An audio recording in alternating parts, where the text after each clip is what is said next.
Integrate it. Add wings to your career. Hello guys, welcome to our channel integrate it and wings to your career. ठीक है, हमने पिछले lecture में stress और strain figure देखा था, ट्रू स्ट्रेस ट्रू स्ट्रेन देखा था। आज हम बात करेंगे इलास्टिक कांस्टेंट्स की।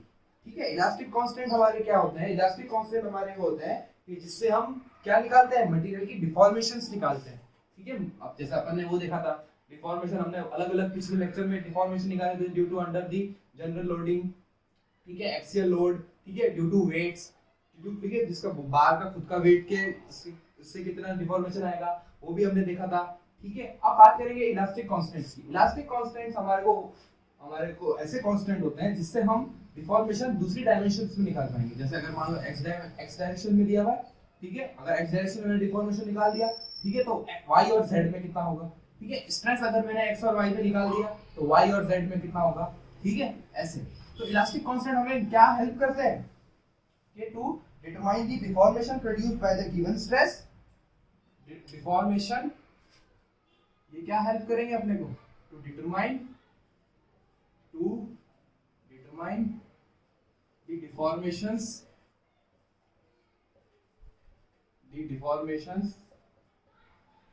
produced by a given stress system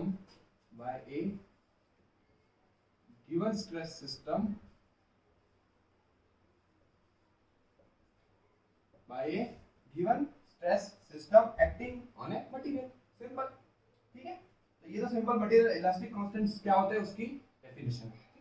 हम चार तरीके के इलास्टिक कांस्टेंट देखेंगे। पहला मॉड्यूलस ऑफ इलास्टिसिटी, जो कि हम पढ़ चुके हैं। मॉड्यूलस ऑफ इलास्टिसिटी हमने स्ट्रेस स्ट्रेन कर्व देखा था, बिल्कुल देखा था। उसमें हमने ई देखा था। ई क्या होता है बताओ? जहां तक हमारी इलास्टिक लिमिट तक हमारा जो मटेरियल होता है वो क्या होता है? स्ट्रेस और स्ट्रेन कांस्टेंट होते हैं, हुक्स लॉ।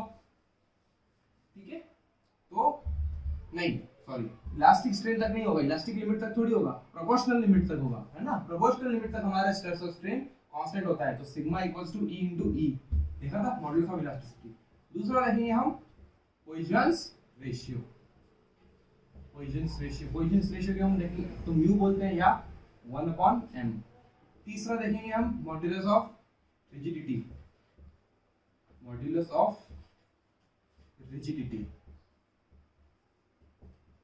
ठीक है, और चौथा देखेंगे हम, इसको मैं g या 1/n, कैपिटल N या कैपिटल G से डिनोट करते हैं। फिर देखेंगे हम बल्क मॉड्यूलस।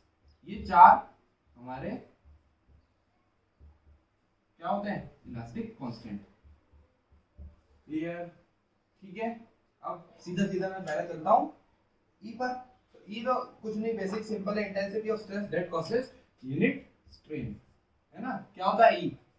ई क्या होगा हमारा? Sigma upon epsilon. ठीक है, अगर यूनिट स्ट्रेन है तो ई की वैल्यू कितनी हो जाएगी? सिग्मा, है ना। तो यही intensity of stress produced when unit strain.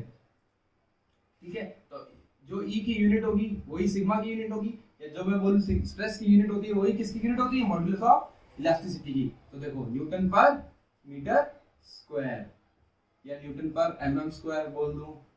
ठीक है, ये हो जाएगी हमारी मॉड्यूलस ऑफ इलास्टिसिटी की यूनिट।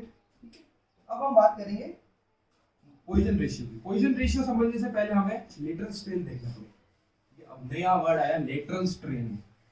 ठीक है, हमने अभी तक सिर्फ स्ट्रेन पढ़ा था, स्ट्रेन में ट्रू भी देख लिया था, इंजीनियरिंग भी देख लिया था।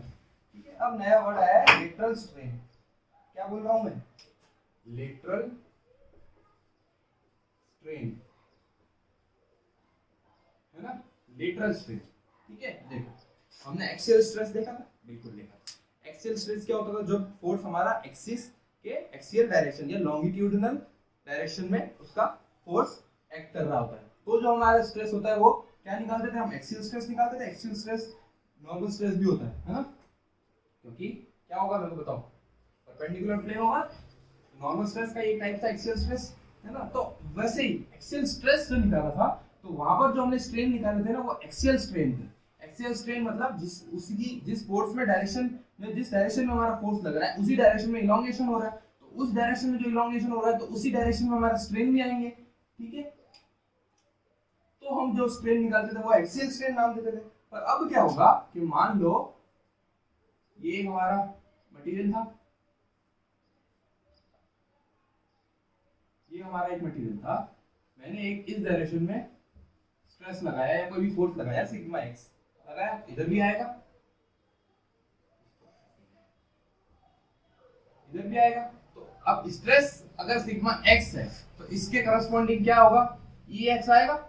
ये तो हम नाम इसको क्या नाम देंगे बताओ, एक्सियल स्ट्रेन या लॉन्गिट्यूडिनल स्ट्रेन।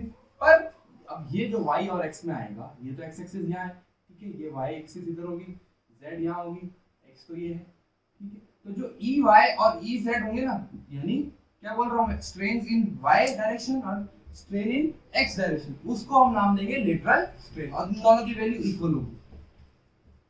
लेटरल स्ट्रेन कब, जब एक सिस्टम ऑफ स्ट्रेस लग रहा है एक्स डायरेक्शन, ये जो इसकी वजह से स्ट्रेन्स आएंगे ना वाई और जेड में, वो इक्वल होंगे और उनको मैं बोलूंगा लेटरल स्ट्रेन। लेटरल मतलब क्या होता है, परपेंडिकुलर डायरेक्शन में होता है ना, ठीक है। तो अगर इस डायरेक्शन में लग रहा है, तो अगर एक्स डायरेक्शन के फोर्स में फोर्स लग रहा है या कोई स्ट्रेस लग रहा है, तो जो उसकी परपेंडिकुलर डायरेक्शन में स्ट्रेन्स आएंगे उनको क्या बोलूंगा, लेटरल स्ट्रेन। ठीक है, अब इस कॉन्सेप्ट से निकल के आता है हमारा पॉइसन रेशियो म्यू। ठीक है, म्यू होता है negative of lateral strain upon longitudinal strain या एक्सियल स्ट्रेन। ठीक है, या इसको मैं क्या बोलूंगा, ratio of lateral strain to the longitudinal strain. अब मैं ये नेगेटिव वर्ड क्यों ले रहा हूं, देखो इसका बहुत बड़ा रोल है। ठीक है, जो हमारा, अब देखो यहाँ पे बहुत अच्छी चीज बताने वाला हूं, अगर मैंने एक्स डायरेक्शन में स्ट्रेस लगाया तो ये बॉडी क्या होगी, इलोंगेट होगी। किस डायरेक्शन में, एक्स डायरेक्शन होगी। पर जो वाई और जेड में होगा ना, वहां होगा कंप्रेशन। क्यों होगा, क्योंकि दिखती सी बात है, अगर ये एक बॉडी एक डायमेंशन में इंक्रीज हो रही है तो बाकी दोनों डायरेक्शन में कम होगी। ठीक है, तो इसलिए ये जो स्ट्रेन होता है ना, ई वाई और ई एक्स ई जेड, ये अपोजिट डायरेक्शन में आएगा इसके, ई एक्स के। इसलिए मैं म्यू नेगेटिव तो हो नहीं सकता, आगे म्यू की वैल्यू देखेंगे अपन, ये जो पॉइसन रेशियो है वो नेगेटिव नहीं हो सकता, इसलिए ये साइन नेगेटिव है, क्योंकि लेटरल स्ट्रेन नेगेटिव होगा खुद, तो माइनस माइनस पॉजिटिव होगा, इसलिए ये आया हमारा पॉइसन रेशियो। ठीक है, हमारा second elastic constant mu. Clear, okay. अब इसको मैं क्या लिखूंगा बताओ, म्यू को सीधे देख के बताओ, minus of e y upon e x equals to minus of e z upon e x. लिखेंगे ना, बिल्कुल, है ना।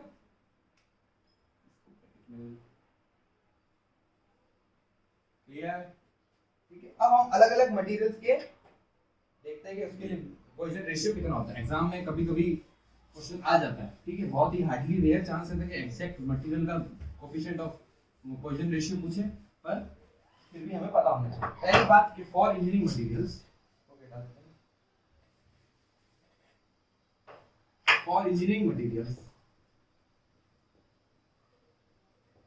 इंजीनियरिंग मटेरियल्स कौन से होते हैं, वही जो हमारे काम आते हैं, जैसे कॉपर हुआ, एल्युमिनियम हुआ, ठीक है, स्टील हुआ, आयरन हुआ, वगैरह वगैरह। फॉर इंजीनियरिंग मटेरियल्स न्यू की वैल्यू होती है 0.5 से कम, 0 से ज्यादा। ठीक है, ये लिमिट सीधे एग्जाम में आप पूछ लिया था कि ये हमारा कोफिशिएंट ऑफ पॉइसन रेशियो की लिमिट्स क्या होती है, 0 से 0.5। ठीक है, अब मैं बात करूंगा अगर कॉर्क है, ठीक है, अब इसकी वैल्यू, अब ये हमने किससे निकाले, टेस्ट करके निकाला, हमें पता नहीं होता है पॉइसन रेशियो कितना आया, 0 कॉर्क का। फिर एल्युमिनियम, कंक्रीट, एल्युमिनियम Al नाम दे रहा हूं, ठीक है, स्टील, कितने कितने होते हैं, कंक्रीट होता है हमारा 0.1 से 0.2, 0.1 से 0.2, ठीक है, 0.3। अब अलग अलग ग्रेड्स होते हैं कंक्रीट के, इसलिए कोई फिक्स इसकी वैल्यू नहीं है, रेंज है। ठीक है, अब स्टील की भी रेंज आएगी 0.727 से 0.33। क्लियर, रबर लगभग सबसे ज्यादा हमारा पॉइजन रेशियो होता है इसका, ठीक है, 0.45 से 0.5, ठीक है। अगर परफेक्टली इलास्टिक रबड़ होगा तो 0.5 आएगा एग्जैक्ट। और फिर अगला बचता है कास्ट आयरन, कास्ट आयरन 0.2 से 0.3, ठीक है। ये वैल्यूज हमें याद नहीं रखनी, बस हमें रेंज पता होनी चाहिए, ठीक है। कभी कभी एग्जाम में ऐसा रीजन में आ जाएगा कि Poisson ratio of steel greater than aluminium, right या रॉन्ग, तो रॉन्ग, ठीक है, सॉरी राइट, एल्यूमिनियम का ज्यादा होता है ना। ओके, पॉइजन रेशियो क्लियर, ये आप नोट कर लेना, ठीक है। देखो इलास्टिक कांस्टेंट बहुत ही छोटा सा टॉपिक है पर बहुत इंपॉर्टेंट टॉपिक है, क्योंकि इससे हम स्ट्रेसेस और स्ट्रेन्स निकालते हैं अलग डायरेक्शन में। अगर x में गिवन है हमारा तो y और z में निकालेंगे, ठीक है। अब मैं मल्टी एक्सियल लोडिंग पर आ रहा हूं सीधे, मल्टी एक्सियल लोडिंग, ठीक है। पहले अपने को मुझे समझना पड़ेगा ना कि अगर x y और z में लोड लग रहे हैं तो स्ट्रेसेस और स्ट्रेन कैसे कैसे और कितने कितने आएंगे, है ना। मल्टी एक्सियल लोडिंग का मतलब, मैं ये अगर ऐसे डायग्राम बना दूं, ठीक है, ये हमारा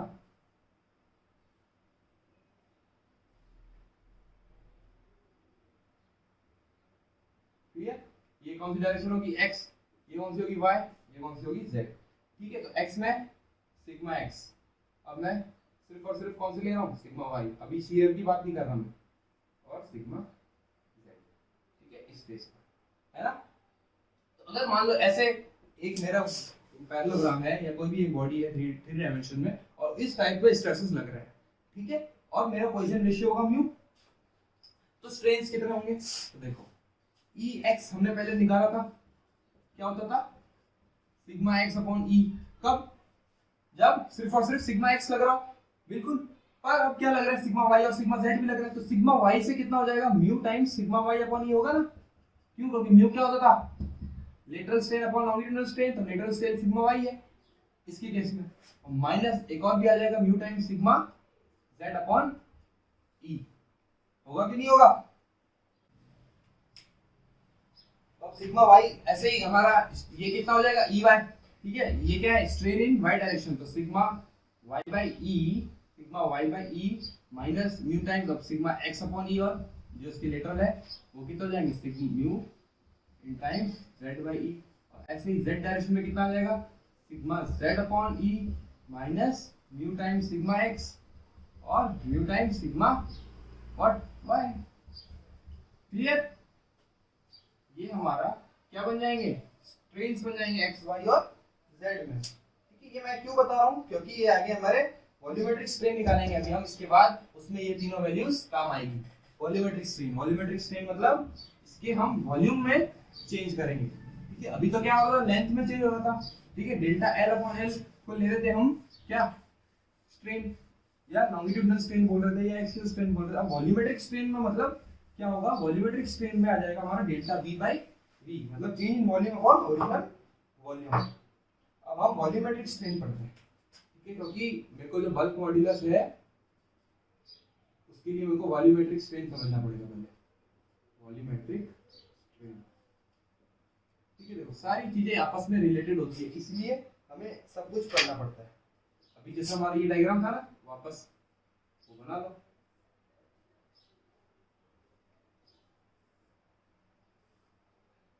ठीक है।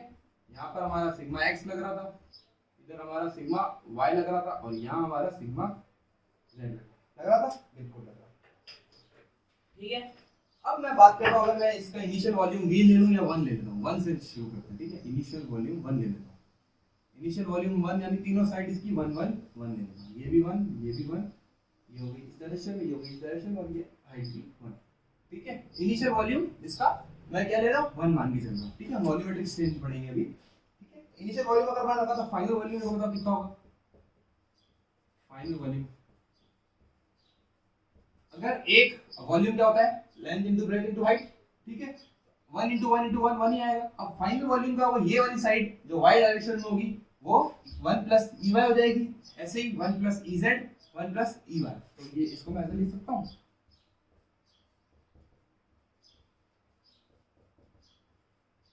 बिल्कुल लिख सकता हूँ, क्यों, तो इसकी लेंथ 1 थी, 1 थी ना, तो अब ये इसमें इसका इतना डिफॉर्मेशन हो जाएगा x में, y में और z में, तो फाइनल लेंथ ये बन जाएगी x y z की। तो हमारा वॉल्यूम ये आ गया। इसको ओपन कर दो तो कितना आ गया, 1 plus ex plus ey plus ez और ex ez plus ey ez। अब मैं ये टर्म नेगलेक्ट कर रहा हूँ, क्यों कर रहा हूँ, क्योंकि ये क्या है, स्ट्रेन्स जो होते हैं वो इनफाइनाइटली स्मॉल होते हैं, तो उन दोनों का प्रोडक्ट ex और ey का, इन दोनों के इन ये प्रोडक्ट ये नेग्लिजिबल वैल्यू हो जाएगी। फाइनल वॉल्यूम को मैं ये लिख सकता हूँ 1 plus ex plus ey plus ez लिख सकता हूँ, क्योंकि ये मैंने क्या कर दिया, इनके टर्म्स को नेग्लेक्ट कर दिया, क्योंकि ये इसके कंपेयर में बहुत कम होंगे। ठीक है, तो फाइनल वॉल्यूम मेरा क्या बन गया, v फाइनल ये बन गया। तो डेल्टा v, अब चेंज इन वॉल्यूम कितना होगा, दिस माइनस 1, ये हो गया ex plus ey plus ez, है ना। तो अब मुझे अगर ev निकालना है, वॉल्यूमेट्रिक स्ट्रेन निकालना है, delta v by original volume v, तो हमने ये कितना लिया था, 1 लिया था, ये आया ex plus ey plus ez। ठीक है, ये बहुत इंपॉर्टेंट है कि वॉल्यूमेट्रिक स्ट्रेन कितना होता है, इन तीनों का summation ex plus ey plus ez। Okay, ठीक है। अब वॉल्यूमेट्रिक स्ट्रेन हमारा ये निकल गया। अब मैं अगर इसमें वैल्यू पुट करूं इन तीनों की, तो हमने पहले देखा था मल्टी एक्सियल लोडिंग में, देखा था ex ey और ez तीनों निकाले थे। तो ex ey ez तीनों निकाले मैंने, इसको मैं रख रहा हूं इससे जस्ट पहले। ठीक है, इनकी वैल्यू पुट करूं तो ex कितना था, देखो बताओ, यहां पर ev लिख रहा हूं ना सीधे, ex कितना था मेरे को बताओ, sigma x by e minus mu times sigma y by e minus mu times sigma z by e, ये था ex प्लस हमारा क्या आएंगे, ey भी आएगा, ey कितना था, sigma y by e minus sigma x mu times sigma x by e minus mu times sigma z by e, ये तो हुआ ey प्लस ez भी होगा, sigma z by e minus mu times what, sigma x by e और sigma y by e। इन तीनों को मैं ऐड कर दूं तो मेरा स्ट्रेन निकल जाएगा ना, ev वॉल्यूमेट्रिक स्ट्रेन। ठीक है, ये तो हमने फॉर्मूला डिराइव किया, इसको मैं वैल्यू भी तो पुट करनी पड़ेगी इनकी। ठीक है, तो इनको कॉमन लेके सीधा सीधा कितना आ जाएगा, sigma x plus sigma y plus sigma z by e multiply by 1 minus 2 mu. ठीक है, मोस्ट इंपॉर्टेंट फॉर्मूला हमारा किसका, वॉल्यूमेट्रिक स्ट्रेन का। इसको मैं डायलेटेशन नाम भी देता हूँ, डायलेटेशन, कहीं वर्ड आ जाए डायलेटेशन तो कंफ्यूज मत हो जाना कि क्या पूछ लिया। ठीक है, वॉल्यूमेट्रिक स्ट्रेन ही है डायलेटेशन। ठीक है, अब मैं बल्क मॉडुलस पर आ जाऊंगा सीधे। मेरे को वॉल्यूमेट्रिक स्ट्रेन समझ में आ गया। ठीक है, वॉल्यूमेट्रिक समझ में आ गया। ठीक है, अब यहाँ बात आ जाती है बल्क मॉडुलस। जो हमारा बल्क मॉडुलस होता है ना, ये अभी मैं इसको मिटा नहीं रहा हूँ, ये रख रहा हूँ। बल्क मॉडुलस होता है हमारा ratio of direct stress upon volumetric strain, direct stress upon volumetric strain, bulk modulus. अब ये डायरेक्ट स्ट्रेस क्या नई चीज आई भाई, डायरेक्ट स्ट्रेस हमारा वो होगा जब ये तीनों इक्वल होंगे, sigma x sigma y sigma z। ठीक है, तो यहाँ पे 3 क्या आ जाएगा, सिग्मा। अभी देखेंगे यहाँ पर, तो बल्क मॉडुलस क्या होता है हमारा, k होगा direct stress upon volumetric strain. ठीक है, मैं पूरा नहीं लिख रहा, वॉल्यूमेट्रिक स्ट्रेन, चलो लिख लेते हैं वॉल्यूमेट्रिक स्ट्रेन। ओके, मैं इसको उसको डोनेट करता हूं तो स्मॉल p अपॉन ev। ठीक है, ev अब मैं निकाल चुका हूं। ठीक है, अब वो स्मॉल p क्या है, अच्छा ये मेरी जो बॉडी थी ना, इस पर मैं क्या कर लगा रहा हूं, तीनों डायरेक्शन में p p p फोर्स लगा। ठीक है, इसको हाइड्रोस्टैटिक कंडीशन बोलूं, चाहे तीनों डायरेक्शन में सिग्मा बोलूं, कुछ भी बोलूं। ठीक है, तो ये कितना आ गया मेरे को बताओ, ये कितना आ गया हमारा बल्क मॉडुलस। इसकी जगह क्या रख दूंगा मैं सीधे सीधे, इसी वॉल्यूम में ये सिग्मा x सिग्मा y, अब ये p, इसको वैल्यू सिग्मा ले लो, कोई फर्क नहीं पड़ता। ठीक है, पी पी सिग्मा ले लो या स्ट्रेस ले लो पी पी, ठीक है। तो यहाँ पर कितना बन गया 3p upon E 1 minus 2 mu is equals to what volumetric strain बन गया, ठीक है। अब p बाई ये कर दूंगा तो ये पूरा इधर चला गया, तो यहाँ क्या बच गया e अपॉन 3 1 माइनस 2 म्यू, और यहाँ क्या बच गया p बाई ईवी, और ये क्या होता है बल्क मॉडुलस। ओके, तो बल्क मॉडुलस के बीच में हमको रिलेशन भी मिल गया, इलास्टिसिटी और मॉडुलस ऑफ इलास्टिसिटी और बल्क मॉडुलस के बीच में रिलेशन भी होता है e upon 3 1 minus 2 mu. Okay, तो बल्क मॉडुलस क्लियर हो गया। अब बात करेंगे हम शेयरिंग स्ट्रेन की, ठीक है। शेयरिंग स्ट्रेन देखो, strain, shear stress, axial stress, इन सब चीजों में कंफ्यूज मत होना।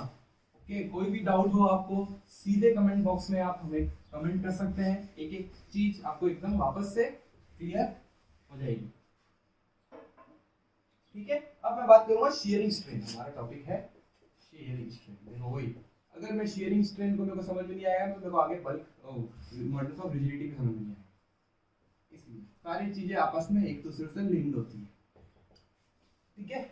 शेयरिंग स्ट्रेन देखो, वापस हमने बॉडी ली जहां पर हमने क्या किया था, ठीक है। यहाँ पर क्या लगाया था हमने सिग्मा एक्स लगाया था। अब देखो ये कौन सा प्लेन था एक्स प्लेन था, तो यहाँ के इसके जो आपस में इसके क्या लगेंगे, इसके शेयर प्लेन के अलोंग लगेगा, जो शेयर स्ट्रेस लगता है ना प्लेन के अलोंग लगता है ना, तो टाउ क्या आता था एक्स वाई, और यहाँ पर टाउ एक्स जेड आता था ना। ऐसे ही यहाँ पर तो था सिग्मा वाई, ठीक है, एक इस डायरेक्शन में और एक इस डायरेक्शन में टाउ लगेगा, तो टाउ वाई एक्स था ये, और ये क्या था टाउ वाई जेड था। हाँ, ऐसे ही मैं इस प्लेन पे भी ले रहा हूँ, तो इस प्लेन पे यहाँ पे तो कितना जाएगा सिग्मा जेड, और एक यहाँ पर sigma sorry tau Z x, और ये टाउ जेड वाई। आगे नहीं था, इनमें से ये आपस में कौन कौन इक्वल होते हैं बताओ, वाई एक्स एक्स वाई के इक्वल था, एक्स जेड जेड एक्स के इक्वल था, और जेड वाई वाई जेड के इक्वल था। तो ये जो शियर स्ट्रेस से जो हम स्ट्रेन प्रोड्यूस करवाते हैं ना, इनको नाम बोलेंगे हम शियर स्ट्रेन, और उसको मैं डिनोट करता हूँ गामा से, ठीक है। तो इस डायरेक्शन में इस फेस में जो टाउ वाई एक्स या टाउ एक्स वाई से जो स्ट्रेन आएंगे उसको मैं बोलूंगा गामा एक्स वाई, ऐसे ही गामा एक्स जेड, और ऐसे ही गामा वाई व्हाट जेड, ठीक है। अब गामा एक्स वाई और वाई एक्स इक्वल होंगे, जेड एक्स और एक्स जेड इक्वल होंगे, और ऐसे ही वाई जेड और जेड वाई इक्वल होंगे, है ना। तो अब जैसे मैं इसको मान लो मैं फोर्स लगा रहा हूँ, तो ये कैसे बनेगा एक फेस, ये थोड़ा ऐसे बन जाएगा मॉडल हमारा, ये जो हमारा पैरेललोग्राम है ना, जो 90 से था एक एंगल ऐसे बनेगा, एक एंगल ऐसे बनेगा, तो ये 90 से बढ़ गया और ये 90 से कम हो गया, ये pi by 2 plus gamma x y हो गया, और ये pi by 2 minus gamma x y हो गया ना। ये सारे 90 90 एंगल से, तो एक एंगल की बढ़ी, ऐसे ये दोनों इसके इक्वल होगा, ये दोनों इक्वल होंगे, और ये दोनों इक्वल होंगे आपस में, है ना। ये बस समझाने के लिए, ठीक है। जो हमारा क्या था मॉडल हुक्स लॉ था, हुक्स लॉ हमने क्या देखा था कि stress is directly proportional to strain. अब हमने ये नाम नहीं दिया था कि कौन सा स्ट्रेस कौन सा स्ट्रेन, भैया एक्सियल या शियर, दोनों में वो हमारा जो होता है ना stress is directly proportional to strain होता है। तो शियर स्ट्रेन अगर directly proportional to shear stress अगर directly proportional to shear strain होता है तो यहाँ से जो कांस्टेंट निकलेगा ये कांस्टेंट निकलेगा ना, जैसे मॉडुलस ऑफ इलास्टिसिटी था तो यहाँ पर मॉडुलस ऑफ रिजिडिटी आ जाएगा, सिंपल, ठीक है। ये मॉडुलस ऑफ रिजिडिटी आ गया यहाँ पर जी,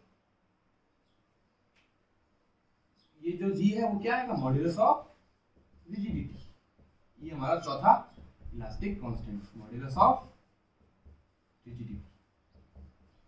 ओके, क्लियर, ठीक है।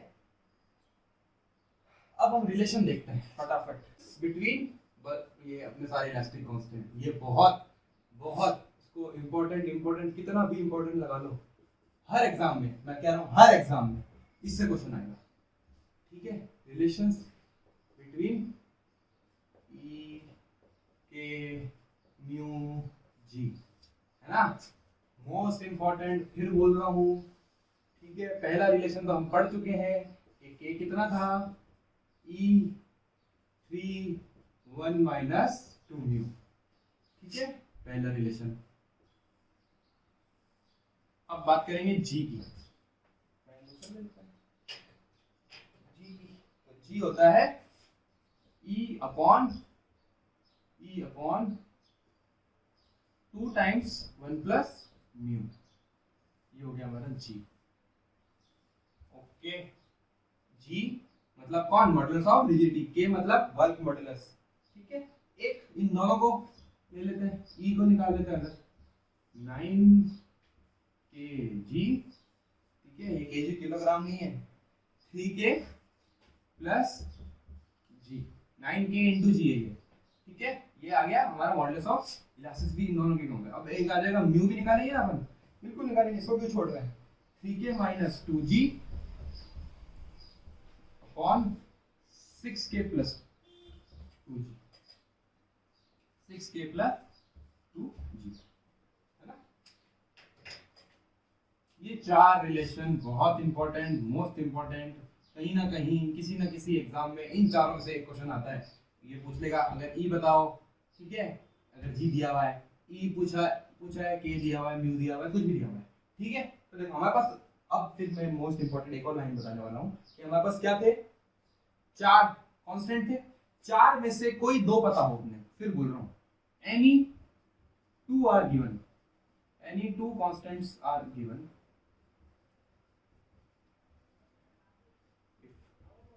Any two constants are given, तो हम बाकी दोनों भी निकाल लेंगे, बिल्कुल निकाल लेंगे। ठीक है, किस केस के लिए बात कर रहा हूं मैं, होमोजीनियस एंड आइसोट्रोपिक मटेरियल की बात करूंगा मैं। जब हमारा मटेरियल आइसोट्रोपिक होगा ना, तो अगर दो कांस्टेंट गिवन है तो बाकी दो रिमेनिंग टू अपने आप निकल जाएंगे इन फॉर्मूलों से, रिमेनिंग टू। तो मैं अगर बात करूं, क्वेश्चन आ जाए कि how many elastic constant is needed for evolution of all the stress and strain, तो मिनिमम दो, कोई दो पता हो मेरे को तो चार निकल जाएंगे, है ना। अच्छा, अब मैंने एक बात बताई थी कि जो हमारा म्यू था ना, वो कितना था, 0 से हाफ था, इसकी रेंज होती है। तो अगर मैं इसको यहाँ पुट कर दूं, इधर हाफ और 0 को, तो मेरी जी की रेंज निकल जाएगी, जी की रेंज निकल जाएगी। जी कितना हो जाएगा, तो अगर 0 पुट करता हूं मैं, तो ई मैक्सिमम कितना हो जाएगा, e/2, और हाफ पुट करूं तो कितना आ जाएगा, e/3। ठीक है, ये क्वेश्चन भी एग्जाम में आया हुआ है, जी की रेंज, मॉडुलस ऑफ रिजिडिटी, ऐसे के की निकाल देना। अब एक क्वेश्चन ले लेते हैं अपन फटाफट, इलास्टिक कांस्टेंट हमारा यहाँ पर खत्म होता है, बस इतना सही था, इसमें हमें सारे फॉर्मूले याद करने हैं। ठीक है, एक फटाफट से एक क्वेश्चन ले लेते हैं।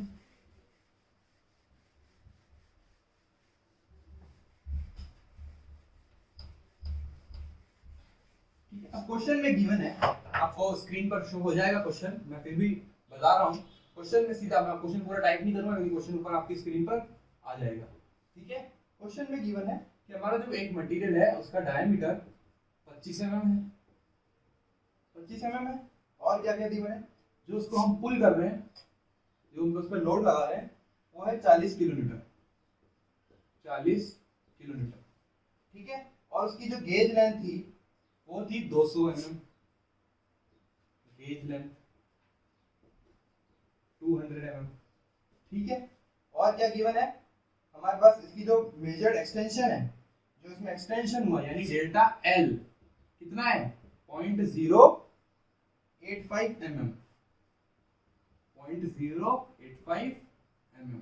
और क्या गिवन है, चेंज इन डायमीटर यानी डेल्टा डी, डेल्टा डी कितना गिवन है, 0.003 mm।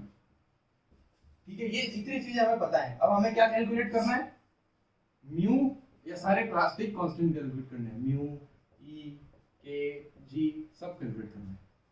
ओके, ठीक है, तो हमें ये कैलकुलेट करना है। तो कैसे कैलकुलेट करेंगे, सबसे पहले जब हमें क्या गिवन है, डेल्टा एल गिवन है, गेज लेंथ गिवन है, इसको क्या बोलूंगा, एल नॉट गिवन है, तो मेरे को स्ट्रेन तो गिवन ही गिवन है, लॉन्गिट्यूडिनल स्ट्रेन, इसको मैं क्या नाम दूंगा, ई से, ई, पहले चलो डेल्टा निकाल लेते हैं, ई कितना, डेल्टा कितना होगा, 0.085, ये डेल्टा एल है, ये देखो डेल्टा एल बोलूं इसको, डेल्टा एल ये गिवन है, तो ई कितना आ जाएगा मेरे को बताओ, 0.085 डिवाइडेड बाय 200। ये कौन सा निकलेगा मेरे को बताओ, लॉन्गिट्यूडनल निकलेगा ना, ठीक है। ये इसको नाम दे दो, ई एक्स नाम दे दूं या ई एल नाम दे दूं, कोई फर्क नहीं पड़ता, ठीक है। ये हमारा कौन सा है, अब बताओ, लेटरल आ गया ना, लेटरल की बात, 0.003 अपॉन इसकी वैल्यू 25, क्लियर, ठीक है। तो डेल्टा डी भी निकल गया। अब ये क्या है, लेटरल स्ट्रेन है, तो इन दोनों का रेशियो वापस क्या होता है, कोहेजन रेशियो। तो कोहेजन रेशियो की वैल्यू भी क्या आ जाएगी, सीधे ईडी अपॉन एल, ये हमारा पहला निकल जाएगा, ठीक है। इन दोनों को डिवाइड कर देना, इसकी वैल्यू सीधे सीधे आ जाएगी 0.282 आपको ऊपर ये गिवन रहेगा, ठीक है क्वेश्चन।